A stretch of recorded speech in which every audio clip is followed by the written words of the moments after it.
Welcome to the Sacred Emergence Podcast. I'm your host, Michelle Wong, and I'm so thrilled that you're here. This is a place where you'll be guided to living your most aligned life so that your truest, most radiant self can emerge. We'll be jamming on topics ranging from spirituality, entrepreneurship, to wellness and lifestyle design, and everything in between that can support you to grow, evolve, and shine, all the while not taking ourselves too seriously. So if you're ready to step into your leadership, break through limiting beliefs, own all of who you are, and expand in abundance, grab yourself your faith cup of tea and let's dive in. Hello, friends. Welcome to this week's episode of the Sacred Emergence Podcast. It's Michelle Wong here, and today I am so excited to introduce to you a dear friend of mine, Michelle Stevens. Her and I jammed on art, painting, and how it can be used as a healing modality, as a form of self-care, and it was just a really awesome conversation. So I trust that you will enjoy this episode. And a little bit about Michelle. So Michelle believes that we are born to create and that creativity serves a vital role in our overall health and wellness. She is passionate about sharing the ways in which painting can be used as a form of self-care. So I trust that you will enjoy this episode, and if it resonates with you, please share it. And if you have not already, please subscribe to this podcast. Episodes land every Tuesdays. And all right, without further ado. Amazing. Hello, Michelle. Welcome to the Sacred Emergence Podcast. I'm so excited you're here. To our listeners, Michelle and I go way back on Camp Soldas. So for any of you who have been listening way back in 2019, when I first started the podcast, like most of the people I was interviewing as guests, they're all from Camp Soldas. And so I'm so excited you're here, Michelle. Welcome. Thank you so much. Thank you for having me. And I just can't wait to dive into this conversation. Yeah. So we're going to talk about artwork, painting as a healing modality and using it as self-care. So I just I follow you on Instagram, obviously. And just your artwork, your painting, the way that you encourage people through your artwork, it's just been phenomenal. And I've attended a mini workshop with you once when we were doing the mandalas.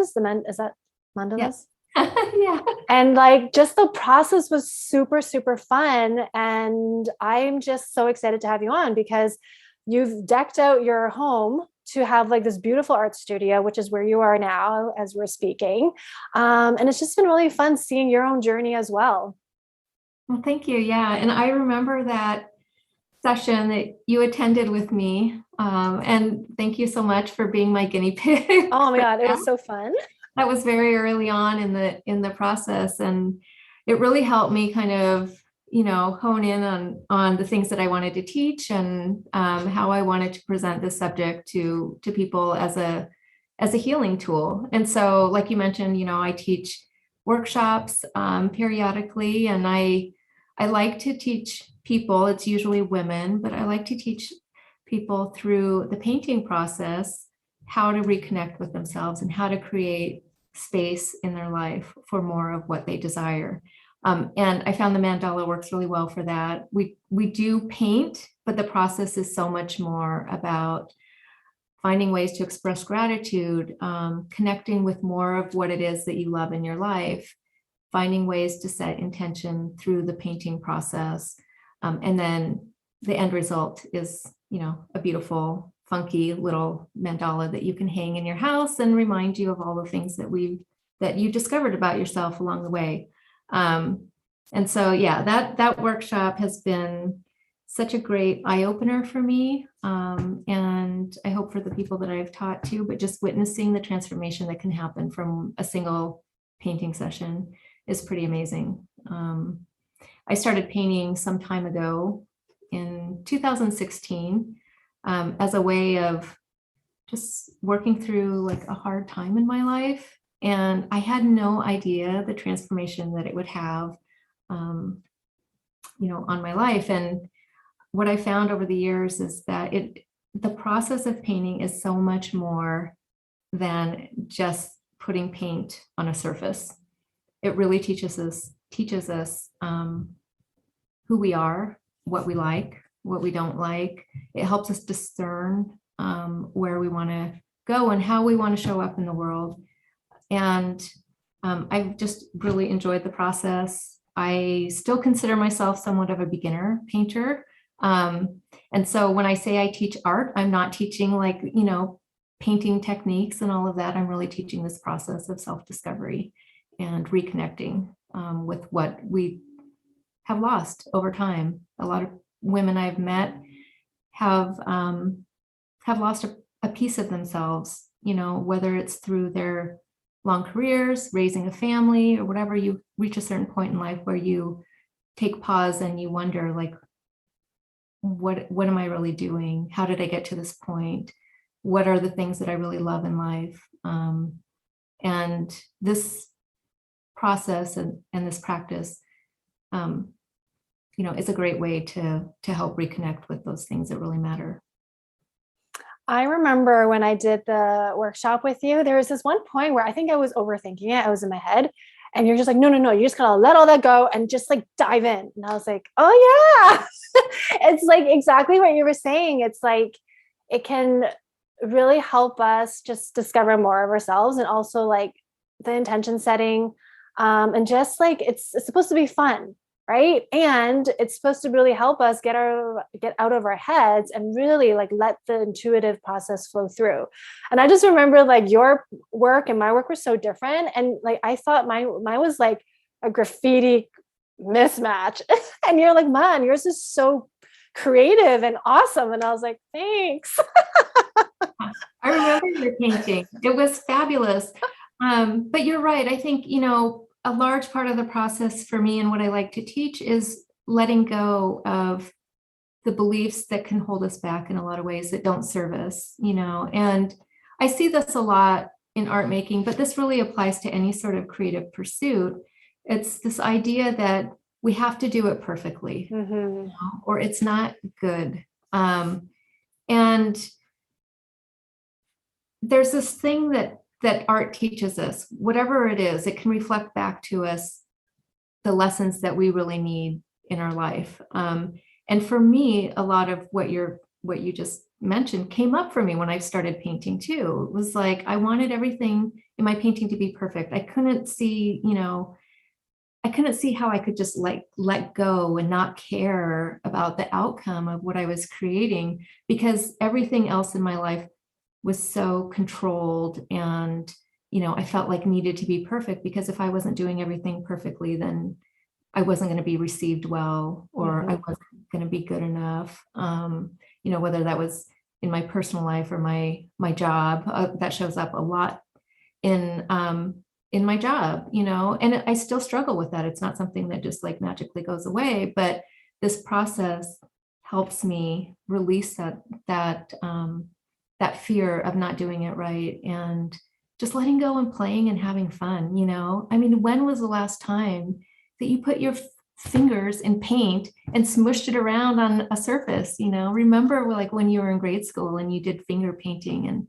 And for me, that was like, I have a very fond memory of doing that when I was like in first grade. And then life just got crazy. And for me, I went through a lot of hardship in my childhood, and I kind of lost that feeling of playfulness, and I really never felt safe just being myself and being able to play. And it was when I got back into painting that I realized there's real joy to be found here. Like, you can just let go. Nobody has to see what you're doing if you don't want them to. There's nothing that you have to like create necessarily. If you don't have an intention in mind for what you want to make, that's totally fine. You don't have to create like a perfect image of something. You can literally just put colors on a canvas and smush it around with your fingers, and you will find something in there to love, and then the more you do it, the more it compounds on itself, and the more joy it brings for me. And I've seen this for others too, just the more joy it brings. And I have some ideas of why that happens, but everyone's different, and it's really a process of experimentation and all that. But yeah, the letting go it can be difficult, but the more you do it with this practice, the easier it gets. And I think the more rewarding it becomes. Yeah, I mean, I've shared in like past episodes around like perfectionism and how it's like, especially as adults, right? It's like, well, if I'm not going to do it right the first time, why bother doing it? It's like, if I'm not going to be good at it. And it's like that mentality of like the whole perfectionism, which I've shared in past interviews with other guests and even like just in my own solo recordings around like, there's a lot of like, what conditioning around perfectionism and having it a form of like control, right? If we're not good, if we're not doing it right the first time, then we're not good enough, which is total BS. So I just love that you're using paint as because it is meant to be creative. It's meant to be fun. I mean, we're alchemizing something, right? We're creating something basically just from a few raw materials. And so I just love that it's helped you and how you're like how what you were saying around like you don't really know what it is about it, but it helps other people as well. And I think it's because it hits this inner child part of us, right? Where it's like there's just something about it. I love what you said around like finger painting and just like making a mess. Um, and it's interesting because when you said finger painting, I remember when I was in summer camp, it was day camp, but one of the counselors, she went to this artistic high school, and she wanted us to do foot painting, like dip our feet in paint and smear it around the blank canvas. And I was kind of both intimidated and scared, but also excited at the possibility of it. And I think enough students were kind of whining about it that we ended up not.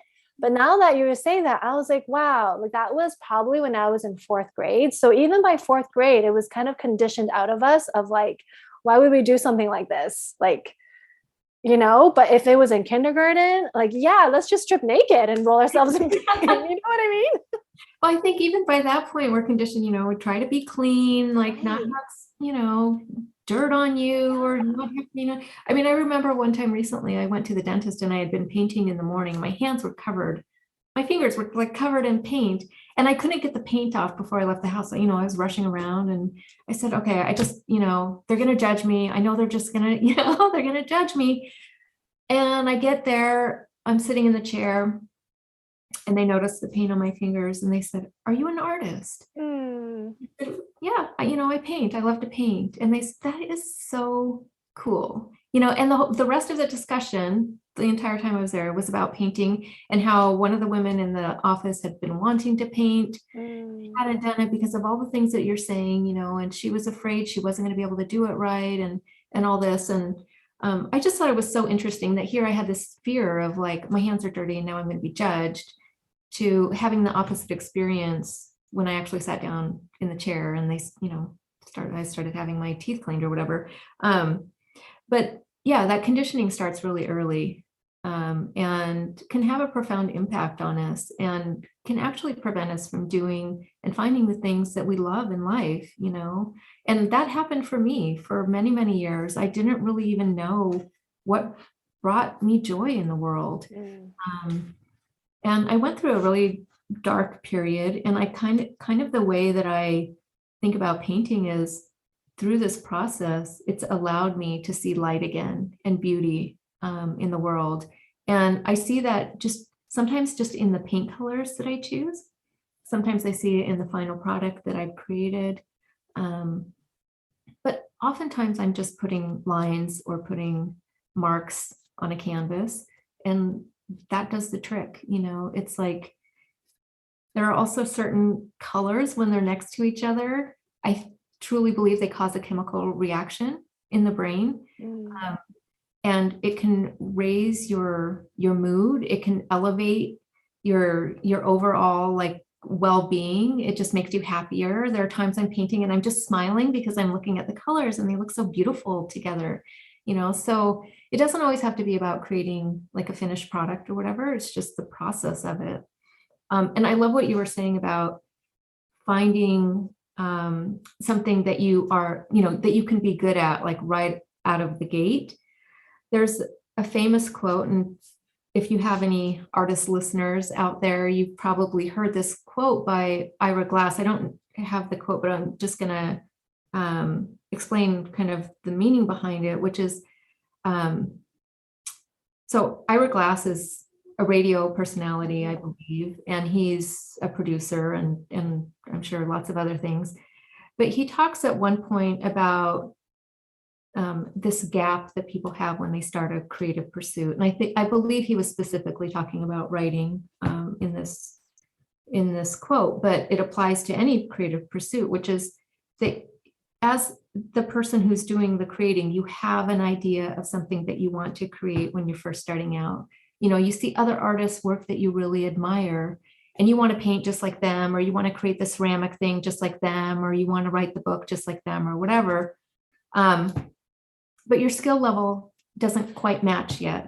You're a beginner. You've got to learn the trade of what it is that you're doing in order to get to the point where you're painting like the person that you admire, or maybe not painting like them, but producing quality work like they're able to produce, or making the ceramic bowl, or whatever it is that you're wanting to do.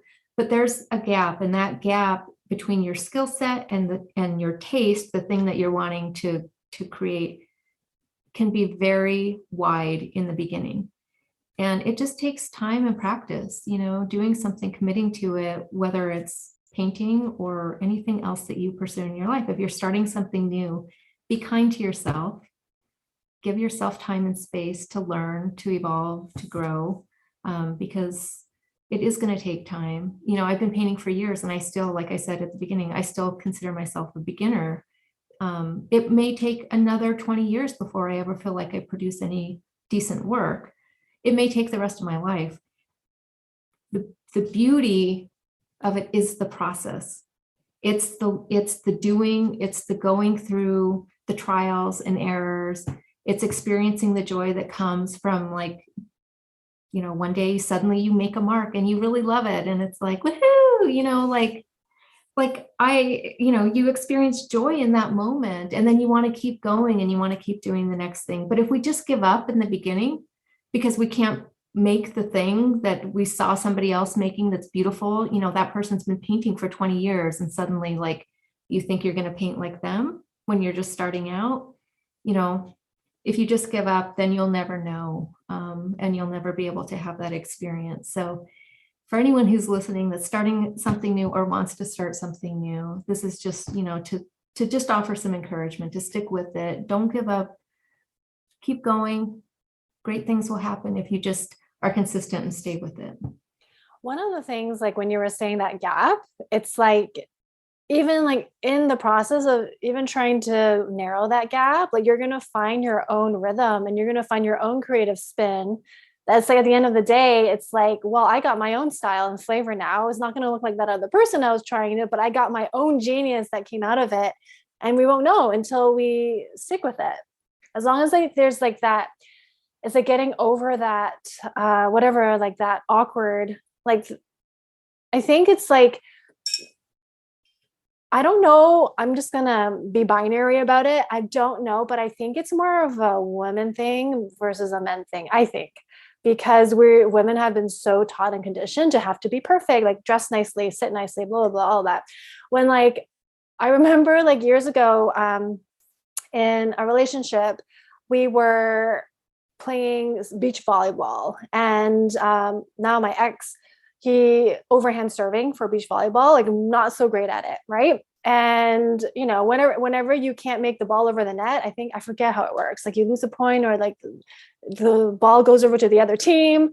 But he was so persistent with his really bad overhand serves, and I was getting a little bit embarrassed because I'm like, oh my God, we're gonna lose again. And he was just so awful, but he didn't care. He just kept trying. Like every time he got the chance to serve, he would try the overhand serve, and I was like, oh God. And then finally, towards the end of the game, he finally got it. Like he finally was like able to get it over the net once or twice. And like the whole time when he was bad at it, there was no shame. Like he felt no shame. He was just like, okay, let's do this again. And I was like actually in awe of just like his personal like courage and audacity to like not even like kind of squirt back. And it's like, this is what we all need to have that courage of being bad at something publicly, even. But with art, you don't have to be public about it. You can just do it in your own home. Um, and it's like releasing that judgment, because over time, the skill is going to come. So I love what you said. It's like, I think we need to hear that more and more, so that it's like, oh, it's okay to fumble towards ecstasy, right? That's Sarah McLachlan's album. Yeah. Yeah, and it's so true and interesting. And I think you're right. There's a huge difference for the most part. I mean, I don't want to generalize too much, Right. Right. but I do think that there is a difference between how women and men handle this. In fact, I was just having a conversation with my husband about imposter syndrome. He had no idea he doesn't know what it is, because he's never experienced it, which is a fabulous thing. I mean, what would life be like if we didn't have to experience imposter syndrome? And it's not that we have to experience it. I think just by nature and, like you said, through a lot of conditioning and stuff, oftentimes we do. And how do we overcome that? And I think to a large degree, for me, in my own experience, the way I have overcome that in large areas of my life is by finding something that I love to do, doing it consistently, and allowing the failures to happen. I don't really think there are any true failures, especially in painting. I mean, anything can be painted over, but allowing for trial and error and experimentation and all the things that come with that. And over time, you begin to build a little bit of confidence, and then you build more confidence. And if you get so into what you're doing that you love it, and it's the thing that just brings you joy, none of the rest matters. It doesn't matter if you're not necessarily excellent at it. It's more of just the process of doing it that really is what brings the true reward, in my opinion. Like, you may never ever sell your artwork. The goal here isn't to sell your artwork. The goal is really to just explore and play and have fun. Yeah. And give yourself that space that you need to mess up every now and then. And I have so many paintings. I mean, like hundreds. I have hundreds of paintings that I'll probably never show anyone, because I'm just, they're my own exploration, and I got what I needed out of them, and I don't feel the need to share them out there. And I have a lot that I do share just because I want people to know that you don't have to be perfect at it. Don't wait until you're perfect to show your stuff. You'll never show your stuff if you do. Yeah. And then it's like, I think the fun part is seeing the journey. Like, that's like, for people who are, observing, it's like, oh, wow. Like, it's so fun to see how someone's progressed and learned, and like how their style changed. And you can almost see like them finding themselves in the process, because there's a certain level of refinement that I love watching. Like, sometimes there'll be the TikTok or a reel where it's like someone's art journey and they show it. I'm like, whoa, that is so cool. But it took like 15, 20 years.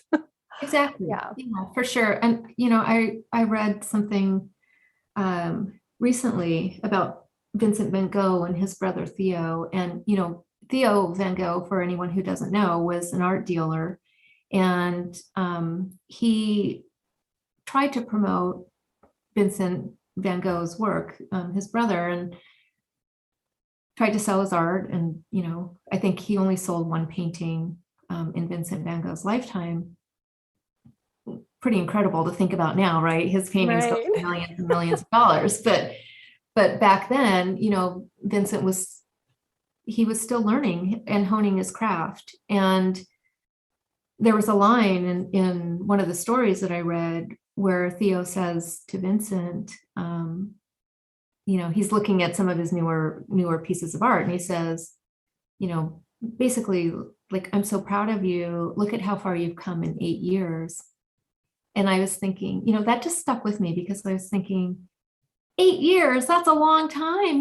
If you're starting something new and you want to be good at it, really, you're going to have to wait 8 years before you get good at it. I mean, and this is just one example in one person's journey, of course, um, but it also really struck me because if you think about how quickly the last 8 years of your life have gone by, it's like it goes by in a flash. And so if you are really wanting to start something, I would say don't wait, start it now Yeah. and keep going, do it consistently and give it your all and just keep at it. Even small steps can make a big difference and add up over time. Yeah. And in 8 years, who knows what you're going to be doing?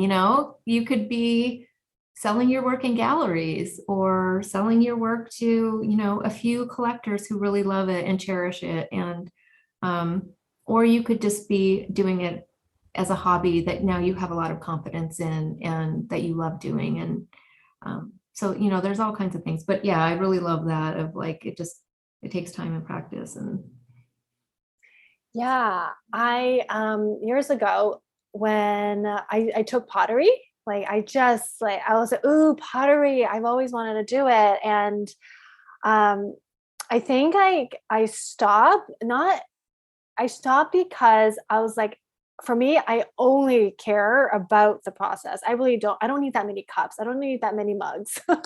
And sometimes like these bowls, I'm like, they're kind of ugly. Like I just want to do it for the process and just to work with my hands. So I was like, oh, you know what? I should totally sign up again because I don't have to take those things home with me.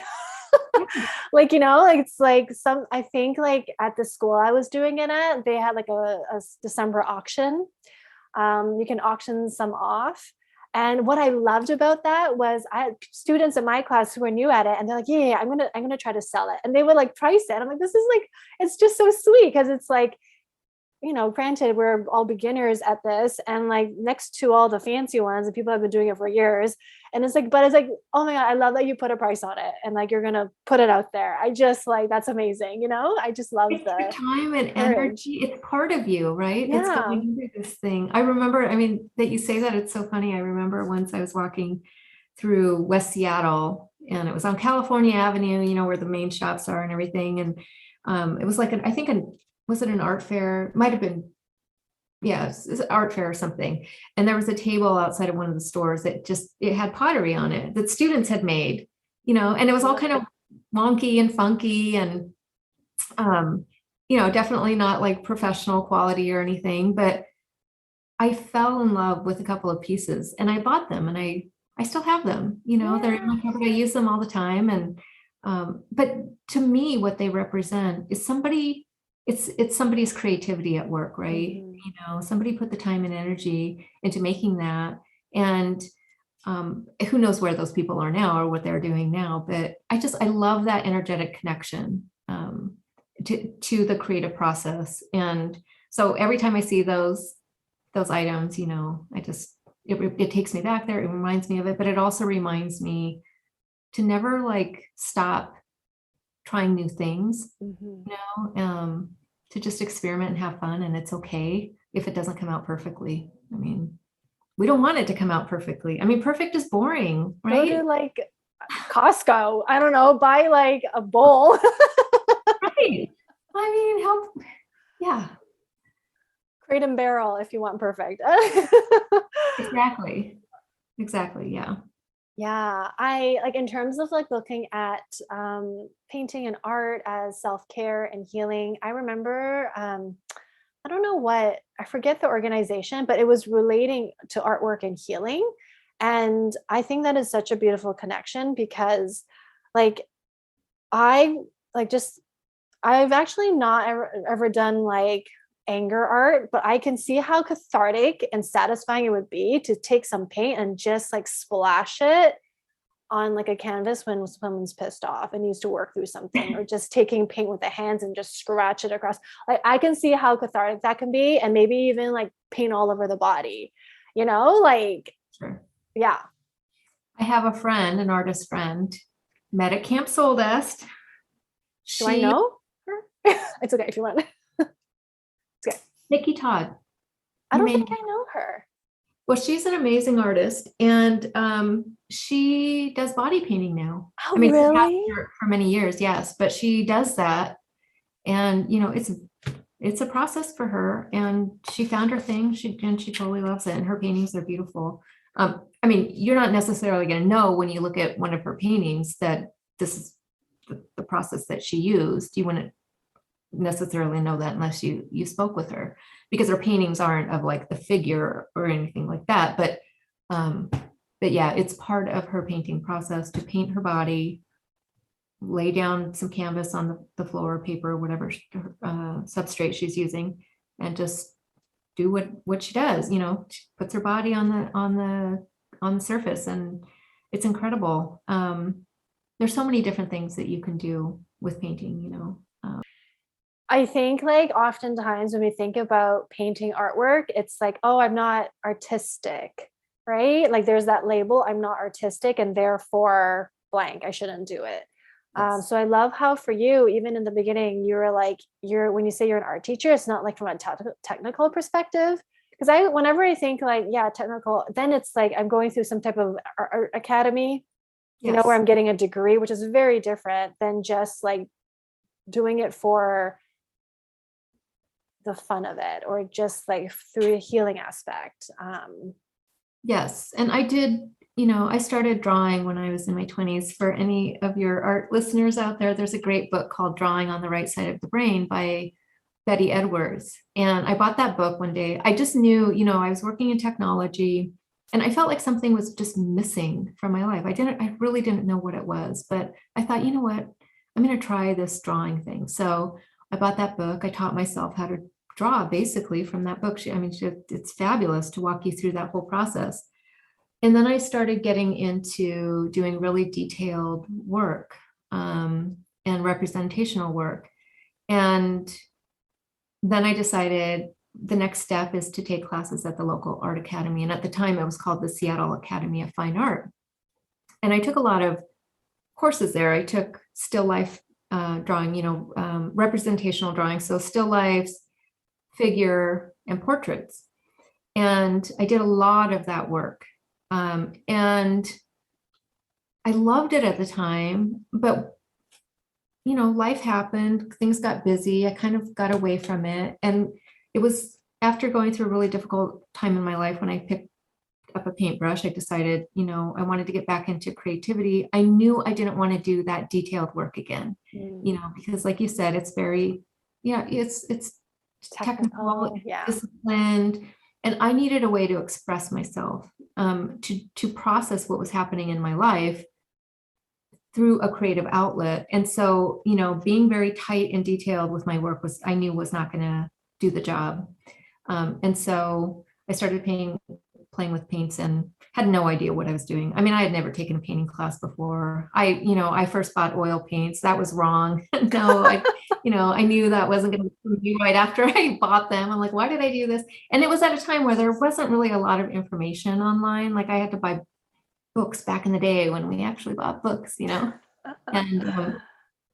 yeah, and so I got into acrylics and learned that whole process. But what I really loved about it and what resonated and what you're speaking to is just this idea of letting go and, Mhm. Using your body. It can be very physical to use your body that way, scratch into things, to smush paint around and all of that.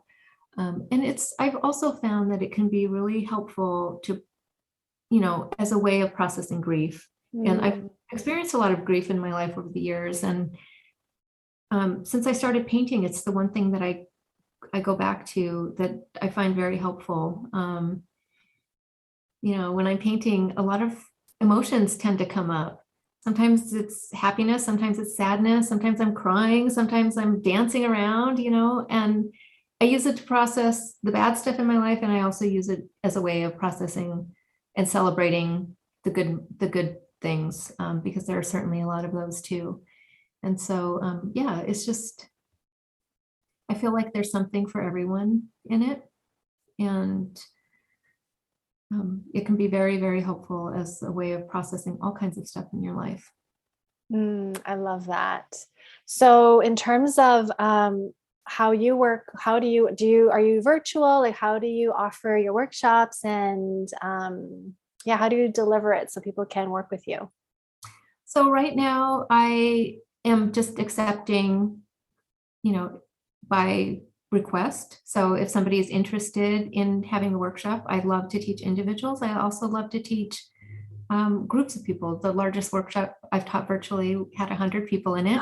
Oh my God, that's amazing. And it was so much fun, and you were talking earlier about kind of like how our paintings, when we did our workshop together, they both came out totally different. It's so interesting to me how you can give the same set of instructions to a group of people and every single one of them will do it differently. It just really speaks to us as individuals and who we are and expressing our true nature. I just loved it. So at the end, this was a virtual workshop. At the end, everyone held up their paintings and they were all different and just so fabulous. It was, yeah, it was lovely. But anyway, so to get back to the question, reach out to me, email me. I'm on Instagram. I'm on social media. Instagram tends to be the thing I lean toward the most. And my email account is linked on there through the link at the Yeah, top. I'll put it in the show notes. Yeah. And so, if you're interested in starting painting and don't know where to begin, I offer one-on-one workshops. I offer group workshops. Maybe you have a friend or something that you want to spend some creative time with and you don't really know what to do. This is a fabulous way to do it. My workshops are 2.5 hours. And like Michelle mentioned before, we go through the whole process of painting mandalas, expressing gratitude, setting intentions, and releasing some of that stuff that just doesn't serve us, that holds us back in life. Those limiting beliefs and that need to be perfect and all of that. And they are just really fun and playful. So, and I think this would be good for morale for like at a workplace, absolutely, especially if it's virtual. It'll be fun to do. Yeah. So I'm not doing any in-person stuff right now, although I wouldn't rule that out. I think, things are manageable now with what's happening in the world, that in person wouldn't be totally out of the question. But I'm really comfortable doing online workshops. Yeah, I think with online, it's like you have your own space, you could do it. I think it'll be fun. Yeah. Yay. So So everybody sign up. if that's something that you're interested in, because it's really, truly something that I'm passionate about and that I want to help people explore further who have no idea how to get started. I make it very simple, super easy to do. Yeah, It's a lot of agree. Yeah. I totally second that. There's like, even if you've never touched a paintbrush before, like Michelle is so non-judgmental and super encouraging.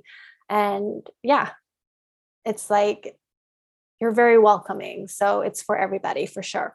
Thank you for saying that. And I will just add, I teach people who have never picked up a paintbrush before. And I've also taught people who have degrees, who have art degrees from a university. I taught a woman who is, at the time was 70 years old, had never painted in her life, not even in school, because she lived in a rural, I always have trouble saying that word, area where art wasn't a thing. It wasn't taught in school. And so even in her school days, she had never painted. And when we sat down to start the workshop, she was shaking, literally shaking, because she was fearful. Like she wanted to do this, but then at the same time, she had that fear of she was going to mess up. It wasn't going to come out right. She was going to be judged by the other people who were there.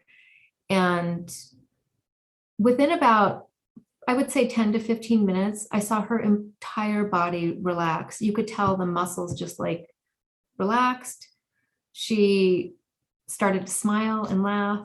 By the end, she was just laughing. She was dancing to the music. Oh, amazing. I mean, it was like the transformation within just that couple of hours was fabulous. And I mean, was her painting like perfect? No, again, we don't want that, but it was so funky and something she never thought she could do. Mm.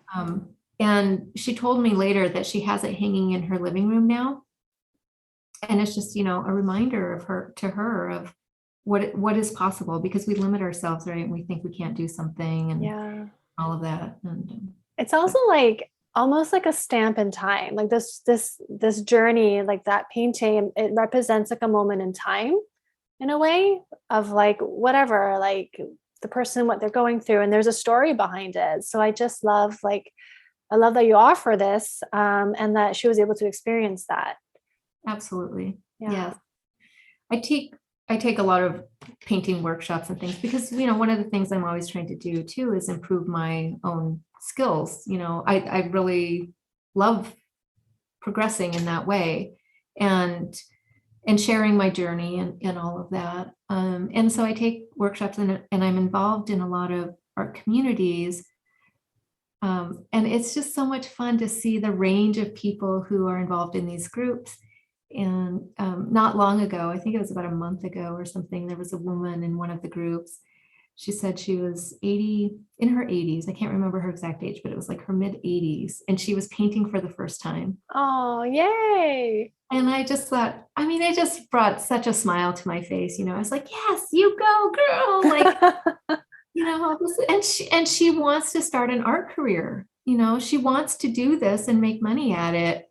And I don't know if she really wants to like make money, but she wants to sell her art because this is a part of her that she's putting out into the world. Mm-hmm. And this is, who she is. And she wants to kind of to put that creative aspect of herself out there. And I just thought, this is such fabulous inspiration, never stop learning. It just teaches me never stop learning, never give up. You're never too old to start anything, and the possibilities are endless. Possibilities are endless. So yeah, that's just my message. If you're out there listening and you are thinking, well, I'm too old for whatever it is that I want to do, you're not. Okay, fine. Maybe if you want to be an Olympic athlete, maybe, if you're in your 70s, it may be a little too late for that. Like there are some exceptions, I think, but for the most part, if you're doing something creative, there's space for you. I love it. Thank you so much, Michelle. I adore you, and I'm so happy that you're able to do this. Thank you for having me. Thank you My for pleasure. And for everyone listening, please tag us on the socials. IG stories is best, so we can always reshare, and go and follow Michelle because you're going to love her artwork. All right, everybody. See you next time. Bye. To help you feel more supported and nourished in your body and nervous system, you're invited to download the free I Am Supported meditation in the show notes. May you feel grounded in who you are as you become the fullest expression of yourself. Thank you for listening to the Sacred Emergence podcast. Make sure you subscribe so you don't miss an episode, and thank you in advance for sharing with those who can benefit. Until next time.